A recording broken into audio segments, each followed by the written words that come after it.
These AI tools aren't just replacing human soldiers, they're also starting to get smarter than them.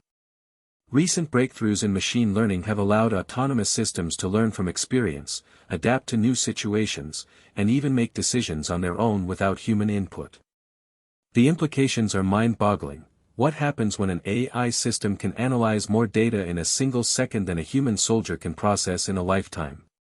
What happens when these machines start making life-or-death decisions without being able to feel fear or empathy? We're already seeing this play out on the battlefield, where AI-powered drones are being used to detect and neutralize enemy forces with unprecedented accuracy. But it's not just about winning wars, it's also about what that means for our collective humanity. In a world where machines can think faster and smarter than humans, do we risk losing ourselves in the process? Or is this the future of warfare, just what we need to stay ahead of the curve? The truth is, we're not even close to having this conversation, but it's already happening.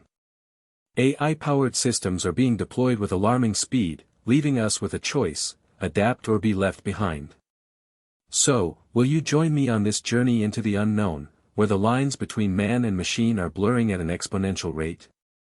Subscribe now for more explosive revelations on the future of warfare and the machines that are changing everything.